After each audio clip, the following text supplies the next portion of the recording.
Assalamualaikum warahmatullahi wabarakatuh. Bagaimana kabarnya hari ini? Alhamdulillah kita diberi kesehatan oleh Allah Subhanahu wa taala untuk dapat belajar pada hari ini. Sebelum kita masuk ke materi, alangkah baiknya kita mereview kembali materi-materi yang akan berkaitan pada materi yang akan kita pelajari pada hari ini. Nah, yang pertama adalah teori asam basa. Masih ingatkah pada teori asam basa? Teori asam basa ada 3. Yang pertama adalah teori asam basa Arrhenius. Yang kedua ada teori asam basa Bronsted-Lowry, dan yang ketiga adalah teori asam basa Lewis.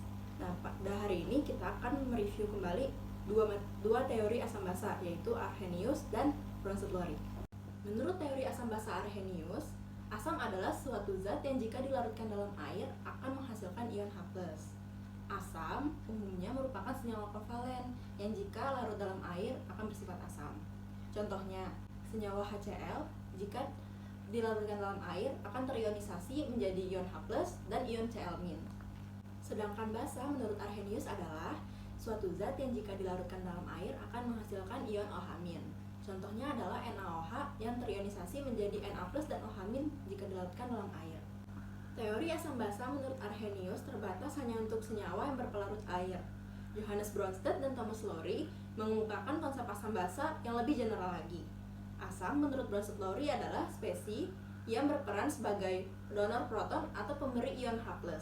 Sedangkan basa adalah spesies yang berperan sebagai penerima protonnya atau akseptor proton. Contohnya, ketika HCl bereaksi dengan H2O akan menghasilkan ion H3O+ dan Cl-. HCl di sini berperan sebagai asam karena mendonorkan proton kepada H2O yang berperan sebagai basa karena akseptor proton dari HCl tadi, yang sehingga menghasilkan H3O+ dan Cl-. H3O+ di sini berperan sebagai asam konjugasi dari basa H2O karena asam konjugasi adalah basa yang kelebihan satu proton. Sedangkan Cl- berperan sebagai basa konjugasi dari asam HCl karena basa konjugasi adalah asam yang kekurangan satu proton. Lalu kita juga telah membahas mengenai reaksi asam basa pada pertemuan-pertemuan sebelumnya. Asam ditambah basa menjadi garam dan air. Masih ingat kan? Contohnya, jika ada asam HCN direaksikan dengan basa kuat NaOH akan menjadi garam, NaCN, dan air. Kita juga pernah membahas mengenai materi pH. Masih ingat apa itu pH? pH adalah derajat keasaman. pH itu diukur dari banyaknya konsentrasi H+ pada suatu larutan. Dalam menghitung pH, bisa menggunakan rumus pH sama dengan min log konsentrasi H+. Jika konsentrasi OH- lebih banyak di dalam suatu larutan, maka dapat terlebih dahulu mencari pOH-nya dengan rumus pOH sama dengan min log konsentrasi OH-. Dan dalam mencari pH-nya, tinggal pH sama dengan 14 dikurangi pOH. Pada pembelajaran hari ini sangat berkaitan erat dengan pH. Darah memiliki pH yang relatif tetap, dari kisaran 7 hingga 7,8. Di luar dari nilai tersebut akan berakibat fatal bagi tubuh kita. Nah, penyakit yang disebabkan oleh pH darah yang terlalu rendah bernama asidosis. Sedangkan jika pH darah terlalu tinggi bernama alkalosis. Lalu bagaimana mekanisme di dalam darah agar dapat mempertahankan pH dalam rentang itu? Di dalam darah terdapat sistem penyangga asam karbonat atau H2CO3 dan ion bikarbonat HCO3-. Nah, saat metabolisme kita sedang meningkat seperti lagi olahraga atau sedang ketakutan, maka di dalam proses metabolisme itu akan menghasilkan banyak sekali zat-zat yang bersifat asam. Asam yang dihasilkan dari proses metabolisme tadi akan bereaksi dengan HCO3- sehingga menghasilkan H2CO3 dalam darah. Namun tingginya kadar H2CO3 ini akan berpengaruh dalam pH darah, menyebabkan pH darah turun. Untuk mencegah pH darah tidak turun secara drastis, maka H2CO3 terurai menjadi CO2 dan H2O. Nah, akibatnya pernapasan akan berlangsung lebih cepat untuk membuang CO2 dalam darah ke paru-paru lebih cepat. Hal yang sebaliknya akan terjadi jika kondisi di dalam darah mengandung banyak basa atau ion OH-. Adanya ion OH- ini akan bereaksi dengan H2CO3, menghasilkan ion HCO3-. Dengan demikian, diperlukan CO2 dari paru-paru untuk menggantikan H2CO3 di dalam darah, sehingga pernapasan juga akan berlangsung lebih cepat. Ternyata, sistem karbonat di dalam darah sangat bermanfaat sekali untuk mempertahankan pH darah kita agar kita dapat terhindar dari penyakit yang pH darahnya terlalu rendah atau terlalu tinggi. Hari ini kita akan membahas mengenai larutan penyangga. Sebelumnya, mari kita lihat tabel di sini. Di sini ada tabel data perubahan pH campuran larutan setelah ditambahkan sedikit asam dan sedikit basa. Di sini terdapat 4 campuran yang pH awalnya berbeda-beda dan ketika ditambahkan sedikit asam dan sedikit basa berbeda-beda juga. Mari kita teliti satu-satu. Yang pertama ada campuran NaOH 0,1 molar dan NaCl 0,1 molar dan memiliki pH larutan awal 13. Ketika ditambahkan sedikit asam, pH-nya langsung turun menjadi 7. Namun ketika ditambahkan sedikit basa, pH-nya tetap di 13. Lalu ada campuran kedua yaitu CH3COH 0,1 molar dan CH3CONA 0,1 molar. pH awalnya itu 5. Ketika ditambahkan sedikit asam, ya turunnya sangat sedikit ya, 4,99. Lalu ketika ditambahkan sedikit basa, pH-nya tetap dari 5 ke 5 lagi. Lalu di sini ada campuran ketiga yaitu NH4OH 0,1 molar dan NH4Cl 0,1 molar. pH larutan awalnya 9. Ketika ditambahkan sedikit HCl, pH-nya tetap 9. Dan ketika ditambahkan sedikit basa, ia hanya berubah 0,01 saja pH-nya. Lalu ada campuran terakhir yaitu H2SO4 dan Na2SO4. pH awalnya 1. Ketika ditambahkan sedikit HCl, ia pH-nya tetap 1. Namun ketika ditambahkan sedikit NaOH, pH-nya langsung naik menjadi 7. Nah, di sini terlihat ya bahwa campuran-campuran di sini berbeda ketika ditambahkan sedikit asam dan sedikit basa. Ada yang pH-nya relatif tetap dan perubahannya tidak signifikan seperti CH3COH dan CH3CONA dengan larutan dengan campuran yang ketiga yaitu NH4OH dan NH4Cl. Perubahannya itu ketika ditambahkan sedikit asam dan sedikit basa hanya 0,01 yang tidak signifikan ya dibandingkan NaOH dan NaCl yang dari 13 menjadi 7 dan H2SO4 dengan Na2SO4 yang dari 1 menjadi 7. Tadi kita telah membahas mengenai sistem penyangga karbonat di dalam darah. Jadi apa sih yang dimaksud dengan larutan penyangga ini? Larutan penyangga adalah suatu sistem larutan yang dapat mempertahankan pH-nya jika ditambah sedikit asam maupun ditambahkan sedikit basa. Tadi kita telah membahas mengenai sistem penyangga karbonat di dalam darah. Jadi, apa sih yang dimaksud dengan larutan penyangga ini? Larutan penyangga adalah suatu sistem larutan yang dapat mempertahankan pH-nya jika ditambah sedikit asam maupun ditambahkan sedikit basa. Jadi, berdasarkan pengertian larutan penyangga tadi, yang mana sih di antara keempat campuran ini yang termasuk larutan penyangga? Dari definisinya kan, larutan penyangga dapat mempertahankan pH ketika ditambahkan sedikit asam dan basa. Nah, di sini berarti cocok ya pada campuran CH3COH dan CH3CONA yang pH-nya relatif tetap ketika ditambahkan sedikit asam dan basa. Begitu juga NH4OH dan NH4Cl, pH-nya relatif tetap ketika ditambahkan sedikit asam dan sedikit basa. Makanya kedua campuran tersebut adalah larutan penyangga.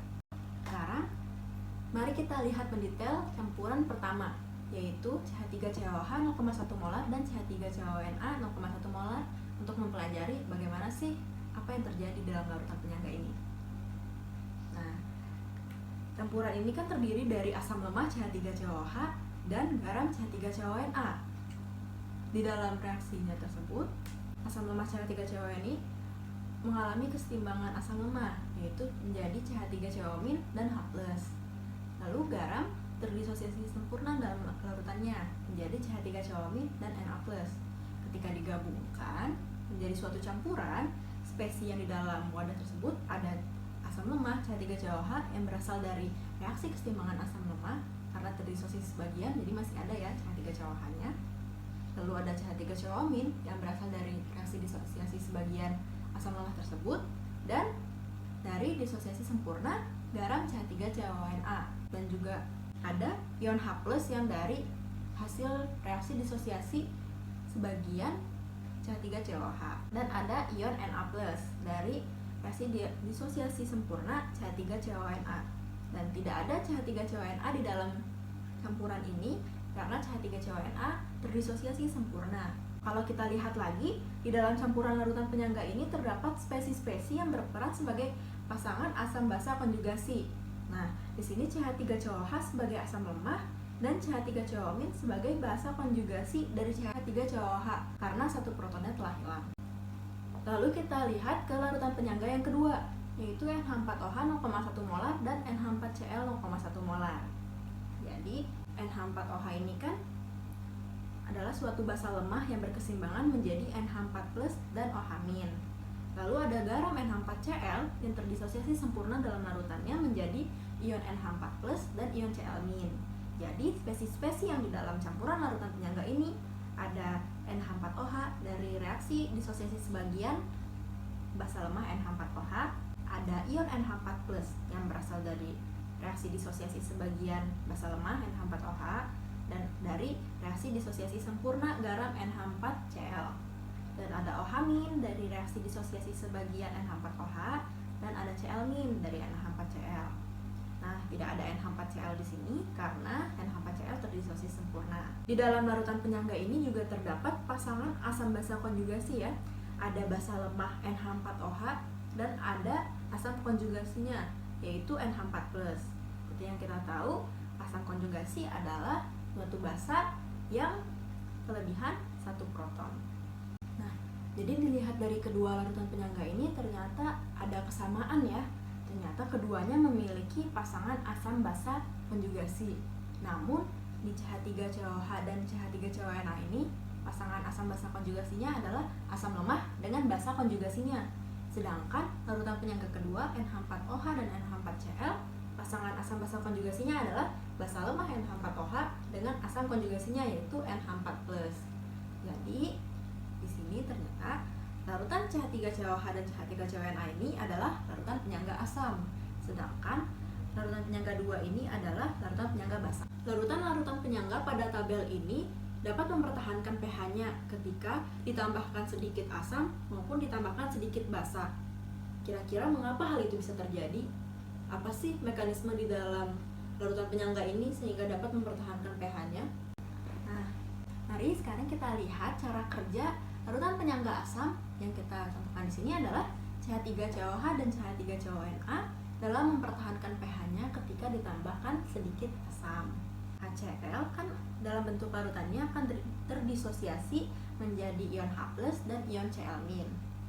Nah, jika konsentrasi H+ di dalam larutan meningkat, maka pH-nya pasti akan lebih turun kan? Namun, kenapa ya larutan penyangga dapat mempertahankan pH-nya jadi pH-nya itu tidak turun drastis gitu ketika ditambahkan HCl? Nah, jadi ternyata ketika HCl terdisosiasi menjadi H+ dan Cl-, H+-nya itu bereaksi dengan basa konjugasi dalam larutan penyangga asam, yaitu di sini adalah ion CH3COMin. Nah, ketika bereaksi mereka akan menghasilkan CH3COH atau asam lemah. Nah, makanya di sini bukan konsentrasi H+-nya yang bertambah, malah konsentrasi asam lemahnya yaitu CH3COH dan konsentrasi CH3COMin-nya berkurang. Hal ini menyebabkan pH larutan penyangga asam relatif tetap karena tidak ada penambahan jumlah H+. Lalu, bagaimana jika asam ditambahkan ke dalam larutan penyangga basa? Bagaimana sih larutan penyangga basa dapat mempertahankan pH-nya? Di sini mari kita lihat contohnya adalah ada larutan penyangga basa NH4OH dan NH4Cl. Ketika HCl dimasukkan, HCl akan terdisosiasi menjadi H+ dan Cl-. H+-nya di sini akan bereaksi dengan basa lemahnya, yaitu NH4OH. H+ ditambah NH4OH akan menjadi NH4+ ditambah H2O. Nah, jadi H+-nya tidak bertambah ya, malah NH4+-nya yang bertambah dan NH4OH-nya yang berkurang. Jadi makanya larutan penyangga basa ini pH-nya relatif tetap karena konsentrasi H+-nya tidak berubah. Lalu bagaimana ya jika larutan penyangga ketika ditambah sedikit basa? Nah, tadi di tabel tadi larutan penyangga tersebut dapat mempertahankan pH-nya ketika ditambah sedikit basa NaOH. Bagaimana ya cara larutan penyangga asam mempertahankan pH-nya ketika ditambah sedikit basa? Nah, mari kita lihat cara kerja larutan penyangga asam. Jadi di sini contohnya adalah CH3COH dan CH3CONA. Ketika ditambah sedikit basa NaOH, NaOH akan terdisosiasi menjadi Na+ dan OH-. Nah, jika OH- bertambah di dalam larutan kan akan mempengaruhi pH-nya ya biasanya. Nah, tetapi kenapa ya larutan penyangga dapat mempertahankan pH-nya? Nah, di sini OH-nya itu akan bereaksi dengan asam lemah, yaitu CH3COH, menghasilkan ion CH3COO- dan H2O. Nah, jadi OH-nya tidak berubah ya konsentrasinya, ya karena dinetralkan dengan CH3COH menjadi CH3COO-. CH3COO-nya yang meningkat dan CH3COOH-nya yang menurun, sedangkan OH-nya tetap. Jadi makanya di sini pH-nya relatif tetap karena konsentrasi OH- tidak berubah. Untuk larutan penyangga basa, ketika NaOH ditambahkan ke larutan penyangga basa, kan NaOH akan terdisosiasi menjadi Na+ dan OH-. OH- di sini akan bereaksi dengan asam konjugasi, yaitu NH4+. Nah, NH4+ ditambah OH- akan menjadi NH4OH. Makanya di sini tidak ada perubahan konsentrasi OH-. Nah, ini kan NH4+ yang dipakai untuk menetralkan OH- jadi berkurang dan NH4OH-nya yang meningkat. Jadi pH-nya relatif tetap ya, karena konsentrasi OH- tidak berubah. Lalu bagaimana ya jika larutan penyangga diencerkan? Apakah pH-nya akan berubah? Mari kita lihat sistem penyangga asam CH3COH dan CH3CONA ketika diencerkan. Nah, H2O itu kan akan berkeseimbangan menjadi H+ dan OH-. Nah, penambahannya H2O ini, H+-nya akan bereaksi dengan basa konjugasi dari larutan penyangga asam, yaitu di sini adalah CH3COO- menjadi CH3COH. Lalu OH-nya akan bereaksi dengan asam lemahnya, yaitu CH3COOH, menghasilkan ion CH3COO- dan H2O. Jadi di sini penambahan H2O tidak berpengaruh ya sama perubahan konsentrasi H+ dan OH- karena semuanya bereaksi dengan spesies-spesies di dalam larutan penyangga asam tersebut. Jadi pH-nya relatif tetap ketika diencerkan karena perbandingan komposisinya juga tidak berubah. Begitu juga dengan larutan penyangga basa. H2O ini kan berkeseimbangan menjadi H+ dan OH-. H+-nya akan bereaksi dengan basa lemah, yaitu NH4OH, dan OH-nya akan bereaksi dengan asam konjugasinya, yaitu NH4+. H+ ditambah NH4OH menjadi NH4+ ditambah H2O. Sedangkan OH-nya bereaksi dengan NH4+ menjadi NH4OH. Jadi di sini juga tidak terdapat perubahan perbandingan komposisi dari larutan penyangga basa ini, dan tidak terdapat perubahan konsentrasi H+ dan OH- yang menyebabkan pH-nya relatif tetap. Maka dari itu, ada 3 prinsip kerja larutan penyangga.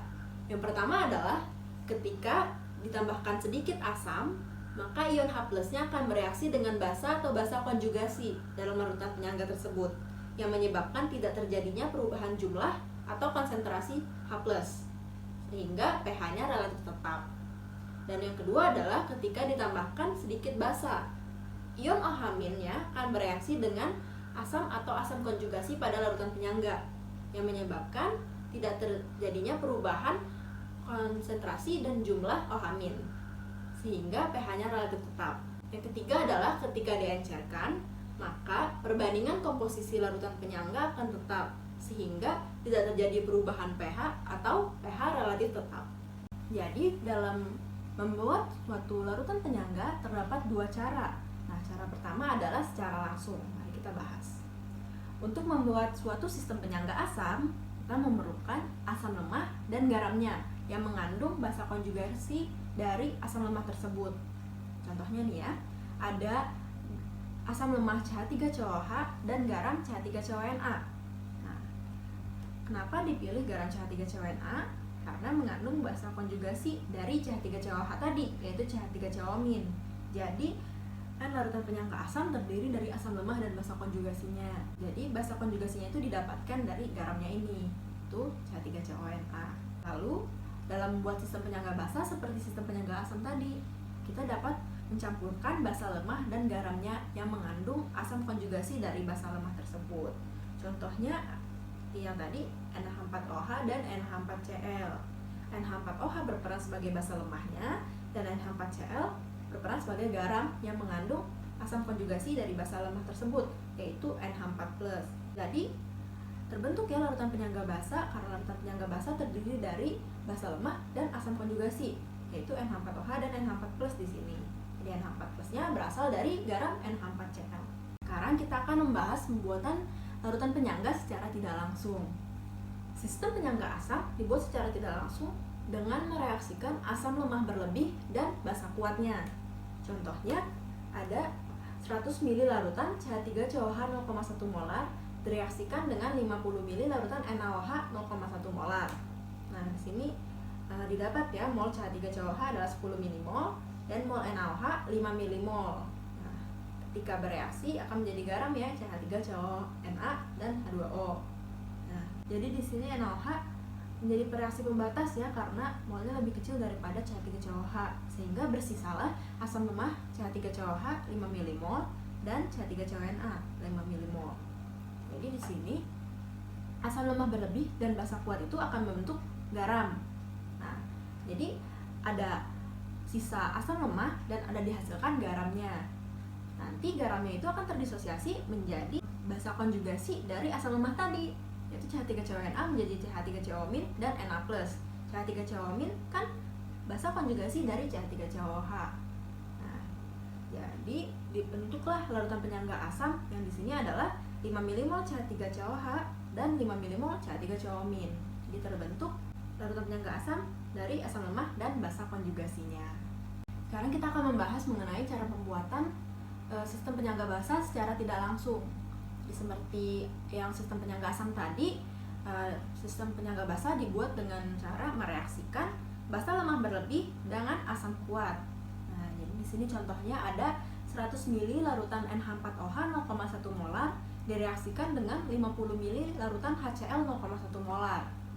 Jadi di sini mol NH4OH-nya ada 10 mmol dan mol HCl-nya 5 mmol. Jika bereaksi akan menjadi garam NH4Cl dan air.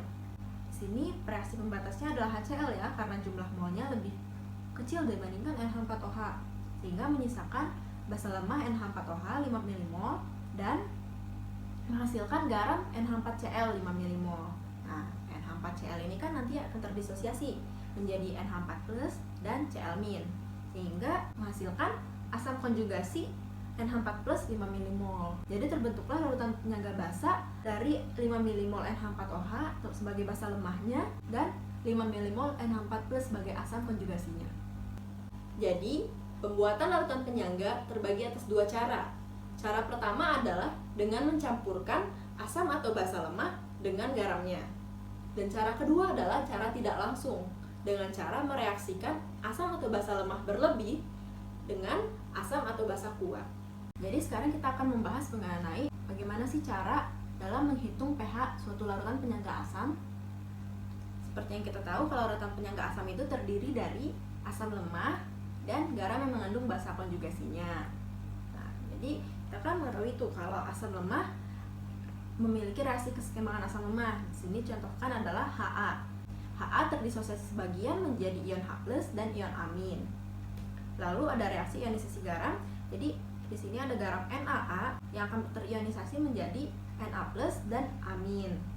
Kan kita mengenal kalau di suatu asam lemah itu ada tetapan asam lemah, yaitu Ka. Ka ini adalah tetapan keseimbangan asam lemah.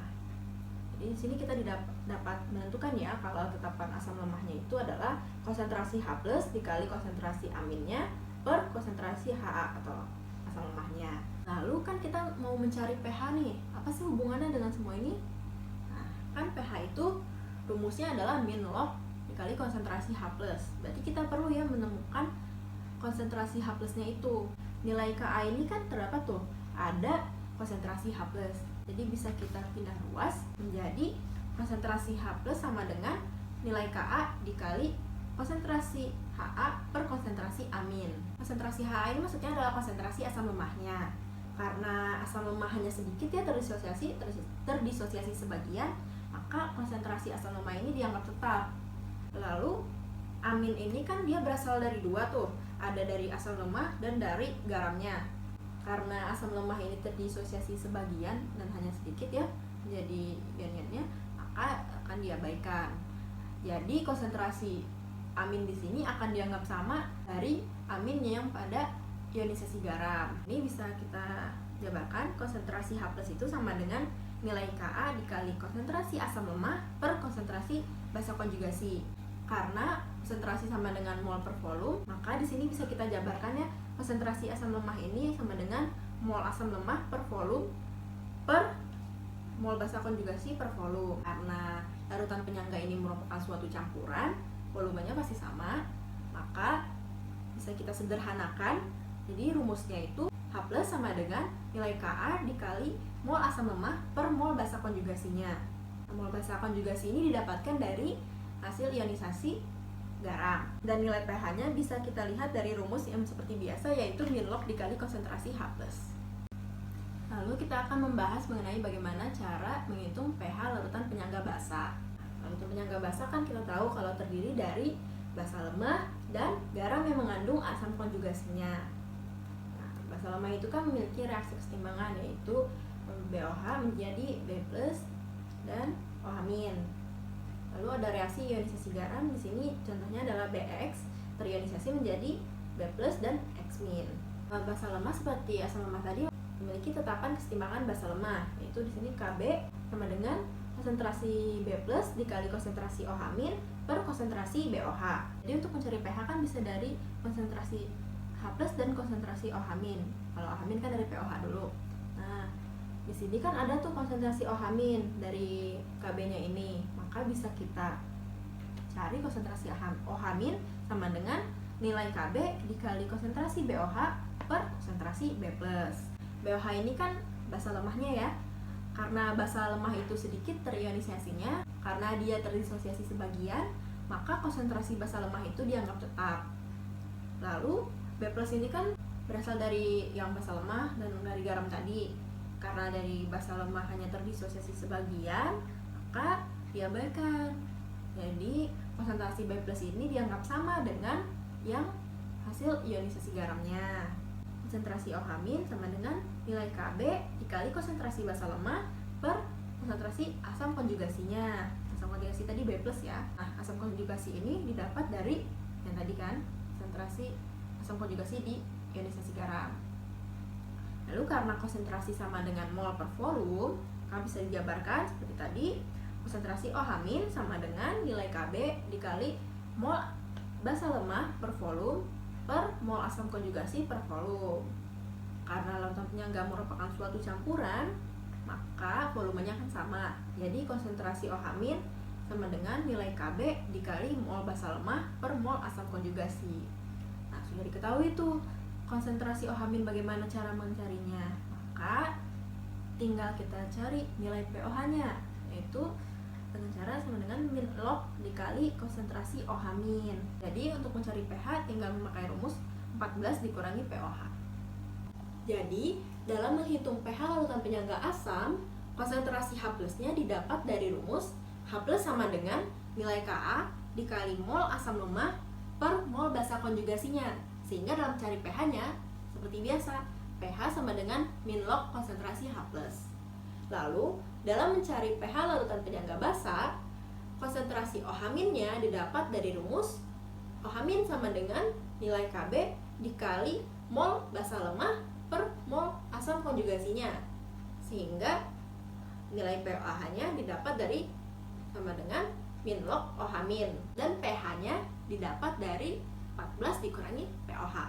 Jadi, kesimpulan yang kita dapat dari pertemuan hari ini adalah kita dapat mengetahui bahwa larutan penyangga itu merupakan sistem larutan yang pH-nya relatif tetap atau tidak berubah ketika ditambah sedikit asam atau sedikit basa. Lalu, sistem larutan penyangga ini terbagi atas dua sistem, yaitu larutan penyangga asam yang terdiri dari asam lemah dan basa konjugasinya, dan sistem larutan penyangga basa yang terdiri dari basa lemah dan asam konjugasinya. Lalu, kita mengetahui bahwa larutan penyangga itu memiliki 3 prinsip kerja. Yang pertama, ketika ditambahkan sedikit asam, H+ akan bereaksi dengan basa konjugasi atau basa lemah, sehingga tidak terjadi perubahan pH atau pH-nya relatif tetap.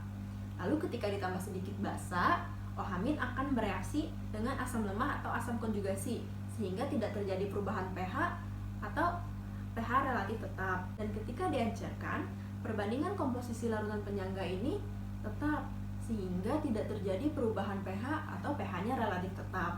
Dan dalam membuat larutan penyangga bisa dilakukan dengan dua cara. Yang pertama adalah cara langsung, yaitu dengan mencampurkan asam atau basa lemah dengan garamnya. Lalu ada cara tidak langsung, yaitu dengan mereaksikan asam atau basa lemah berlebih dengan asam atau basa kuat. Jadi dalam menghitung pH larutan penyangga, pertama ada pH larutan penyangga asam, yaitu kita mencari konsentrasi H+-nya dengan rumus AA dikali mol asam lemah per mol basa konjugasi. Nah, mencari pH-nya dengan rumus min log dikali konsentrasi H+. Dan untuk mencari konsentrasi OH- dari larutan penyangga basa dapat dari nilai Kb dikali mol basa lemah per mol asam konjugasi. Nilai pH-nya didapatkan dari min log konsentrasi OH- dan nilai pH-nya didapatkan dari 14 dikurangi pOH. Sekarang mari kita bahas soal pertama. Itu soalnya adalah hitunglah pH larutan penyangga yang dibuat dari campuran 200 ml larutan HCN 0,1 molar dengan larutan 100 ml larutan NaCN 0,2 molar dengan nilai KaHCN 4 dikali 10 pangkat min 5. Pertamanya kita tulis dulu, diketahuinya ada volume HCN dengan 200 ml, lalu konsentrasi HCN 0,1 molar, volume NaCN 100 ml, dan konsentrasi NaCN 0,2 molar, lalu ada nilai KaHCN 4 dikali 10 pangkat min 5. Kita tulis pertanyaannya adalah pH larutan penyangganya berapa? Mari kita jawab. Jadi di sini, HCN di sini berperan sebagai asam lemah. Lalu NaCN berperan sebagai garamnya. Lalu NaCN ini akan terdisosiasi menjadi Na+ dan Cn-. Nah, Cn- ini adalah basa konjugasi dari asam lemah HCN. Nah, kan asam lemah ditambah garamnya akan merupakan pembuatan larutan penyangga secara langsung.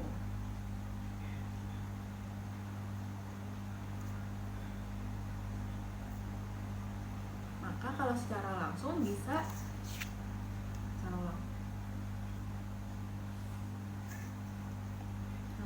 kan asam lemah ditambah basa konjugasi itu merupakan larutan penyangga asam.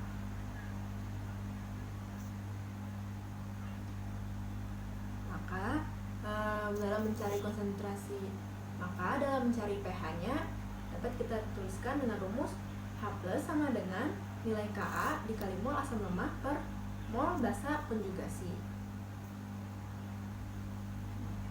Nah, kita mencari tahu dulu nilai mol asam lemah dan mol basa konjugasinya. Nah, mol asam lemahnya kan mol HCN, jadi 200 dikali 0,1. Nah, jadi mol HCN sama dengan 200 ml dikali 0,1 molar sama dengan 20 mmol. Lalu mol NaCN didapatkan dari 100 ml dikali 0,2 molar, yaitu 20 mmol. NaCN terdisosiasi sempurna menjadi Na+ dan Cn- sehingga didapatlah konsentrasi basa konjugasi Cn- itu, jadi didapatlah mol Cn- yaitu 20 mmol. Kita masukkan nilai Ka-nya 4 dikali 10 pangkat min 5 dikali mol asam lemahnya yaitu 20 mmol dan mol basa konjugasinya 20 mmol, sehingga dapat dicoret. Jadi konsentrasi H+-nya adalah 4 dikali 10 pangkat min 5. Jadi nilai pH-nya adalah 5 dikurangi log 4. Lalu kita akan membahas soal nomor 2. Hitunglah pH larutan penyangga yang dibuat dari campuran 200 ml larutan NH3 0,1 molar dan 100 ml larutan HCl 0,1 molar. Diketahui nilai Kb NH3 adalah 1 dikali 10 pangkat min 5. Kita tulis dulu. Diketahuinya volume NH3 adalah 200 ml. Lalu konsentrasi NH3 adalah 0,1 molar. Volume HCl 100 mili dan konsentrasi HCl adalah 0,1 molar. Diketahui nilai Kb NH3 adalah 1 dikali 10 pangkat min 5. Yang ditanya dari soal ini adalah berapa pH larutan penyangga ini. Jadi NH3 kan berperan sebagai basa lemah, sedangkan HCl kan berperan sebagai asam kuat. Nah, seperti yang kita tahu, kalau basa lemah dicampur dengan asam kuat kan berarti pembuatan larutan penyangganya secara tidak langsung ya.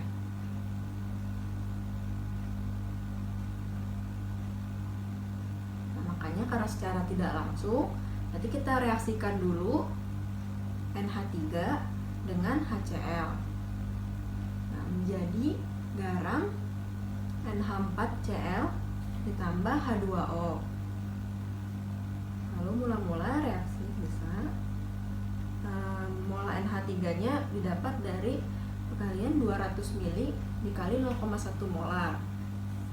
Nah, dengan 20 milimol dan mol HCl-nya didapat dari 100 mili dikali 0,1 molar, yaitu 10 milimol. Kita masukkan molnya dalam mula-mula. Lalu di sini kan mol HCl lebih kecil ya dibandingkan NH3, yaitu 10 milimol. Nah, berarti HCl jadi bereaksi pembatas dan habis. Lalu bersisalah NH3 10 milimol dan menghasilkan garam NH4Cl 10 milimol.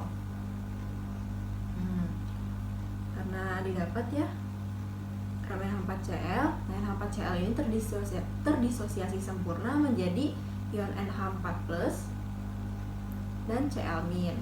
Nah, karena 10 milimol NH4Cl-nya didapatlah NH4+ itu 10 milimol. Karena udah didapat nih basa lemah dan asam konjugasinya, maka larutan penyangga ini adalah larutan penyangga basa. Sehingga nilai alhaminnya bisa dicari dengan rumus Kb dikali mol basa lemah Kb dikali mol basa lemah per mol asam konjugasi. Nilai Kb-nya kita masukkan, yaitu 1 dikali 10 pangkat min 5. Mol basa lemahnya 10 milimol dan mol asam konjugasinya 10 milimol. Nah, bisa dicoret. Jadi nilai konsentrasi OH ini adalah 1 dikali 10 min 5. Nah, untuk mencari pH kan dari konsentrasi OH dari pOH dulu. pOH-nya 5 hingga pH-nya 14 dikurangi 5 sama dengan 9. Lalu soal nomor 3, Reno membuat suatu larutan penyangga yang terbentuk dari 100 ml HF 0,1 molar dan 200 ml larutan NaF 0,05 molar. Diketahui nilai KaHF adalah 6,6 dikali 10 min 4. Nah, ada 4 pertanyaan di sini. Yang pertama adalah tentukan pH larutan penyangga tersebut.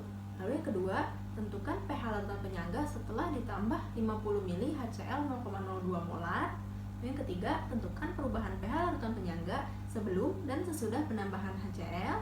Dan yang keempat adalah jelaskan prinsip kerja larutan penyangga saat ditambah HCl. Sekarang kita kerjakan. Kita tulis dulu diketahuinya. Volume HF adalah 100 ml. Lalu konsentrasi HF ada 0,1 molar. Volume NaF-nya adalah 200 ml. Nah, nilai KaHF adalah 6,6 dikali 10 min 4. Dan ditanyanya yang pertama adalah pH dari larutan penyangga ini.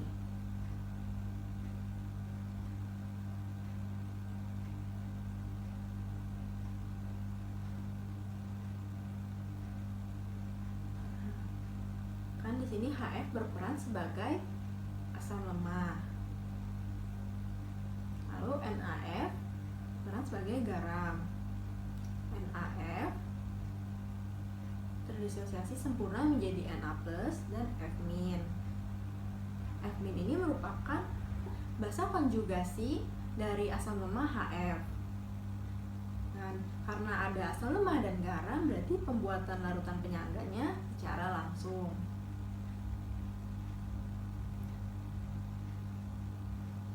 Maka bisa kita langsung ke rumus. H plus sama dengan nilai Ka dikali mol asam lemah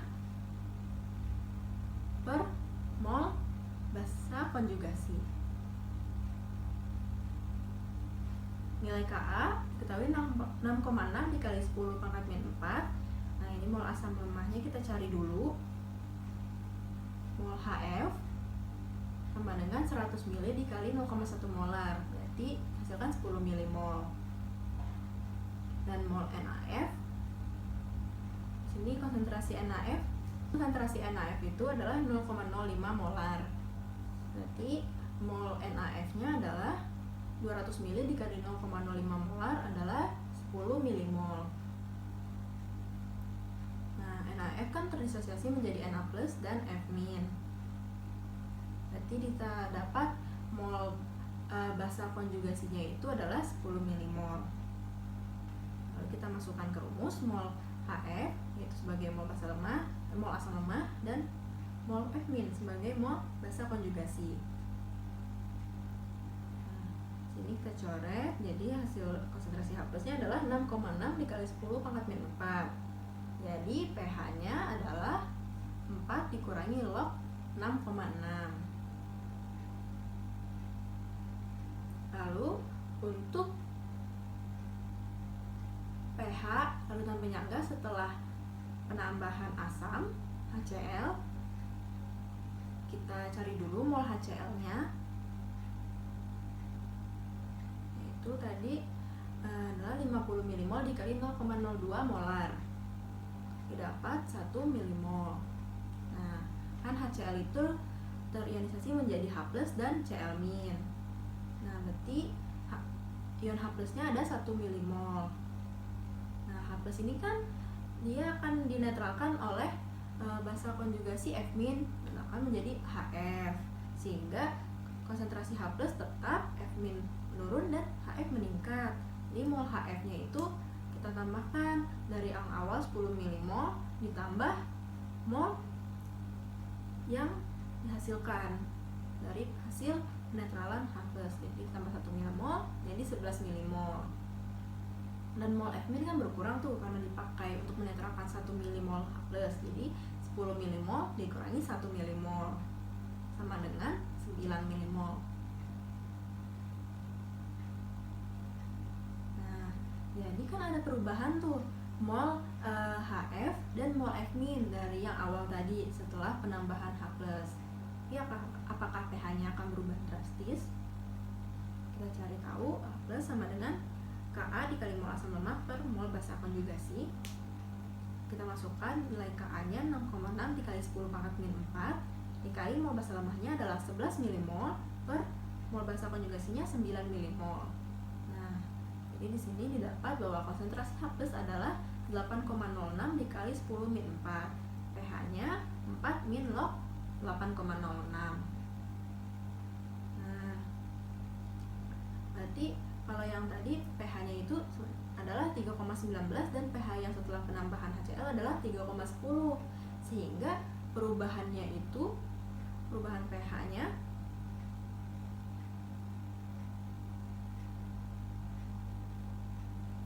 sama dengan dikurangi dulu yang awal 3,19 dikurangi 3,10 yang setelah penambahan HCl, nanti hanya 0,09 perubahannya. Ternyata tidak signifikan ya. Lalu bagaimanakah prinsip kerja dari larutan penyangga HF dan NaF ini ketika ditambahkan HCl 1 milimol ini? Nah, tadi kita udah mengetahui ya kalau H plus dari HCl ini dinetralkan oleh basa konjugasi F min menghasilkan HF, sehingga tidak ada pertambahan jumlah H plus di dalam larutan yang menyebabkan pH relatif tetap. Lalu soal nomor 4, Rani membuat suatu larutan penyangga yang terbentuk dari 50 ml NH4OH 0,2 molar dan 100 ml NH4Br 0,1 molar. Diketahui nilai KBNH4OH adalah 1 dikali 10 pangkat min 5.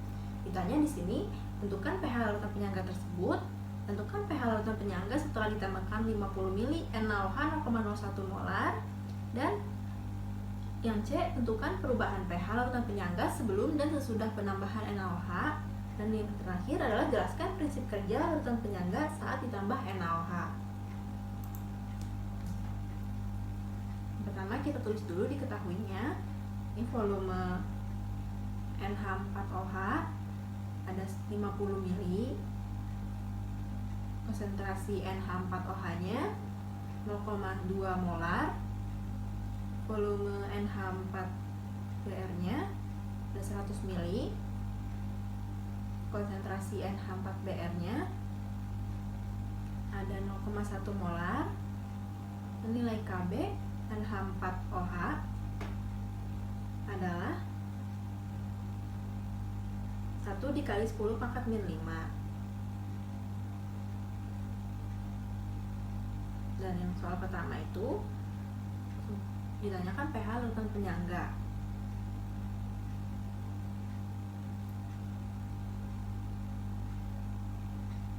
Di sini terdapat NH4OH yang berperan sebagai basa lemah. Dan ada NH4Br sebagai garam. NH4Br akan terdisosiasi menjadi ion NH4+ dan Br-. Nah, Br- di sini dan NH4+ di sini kan asam konjugasi ya dari NH4OH. Sehingga ini pembuatan larutan penyangganya secara langsung karena basa lemah ditambah garam yang mengandung asam konjugasinya.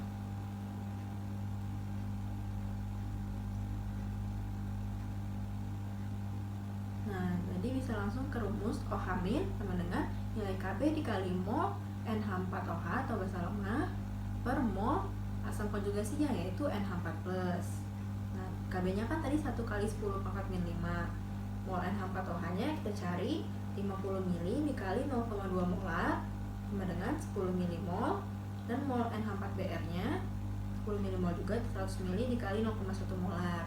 NH4Br terdisosiasi menjadi NH4+ dan Br-, sehingga didapatlah 10 mmol NH4+ yang berasal dari 10 mmol NH4Br. Lalu bisa kita masukkan ke rumus ya, mol NH4OH dan mol NH4+ nya itu sama-sama 10 mmol dan bisa dicoret. Jadi menghasilkan konsentrasi OH- 1 kali 10 pangkat min 5. Dan nilai pOH-nya adalah 5, sehingga pH-nya adalah 14 dikurangi 5 sama dengan 9. Lalu kita akan menghitung pH larutan penyangga setelah ditambah NaOH.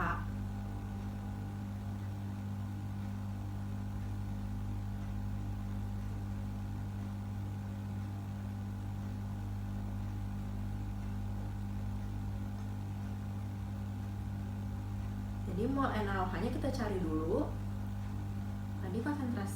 Tadi volume NaOH-nya ada 50 ml dikali konsentrasi NaOH 0,1 molar menjadi 0,5 mmol.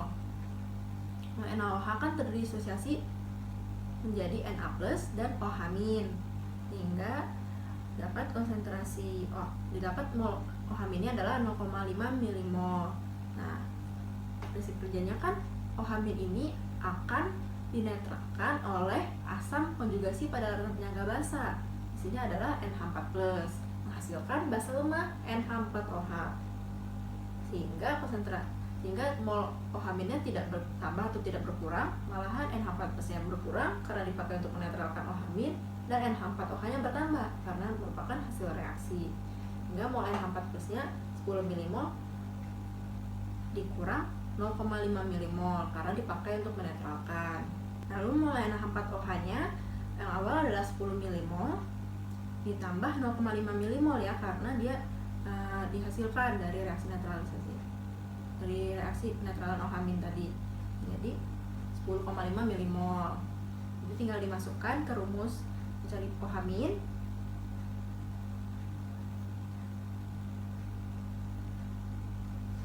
Jadi dimasukkan mol asam lemah yaitu 10,5 mmol yang setelah penambahan basa, dan mol asam konjugasi 9,5 mmol setelah penambahan basa.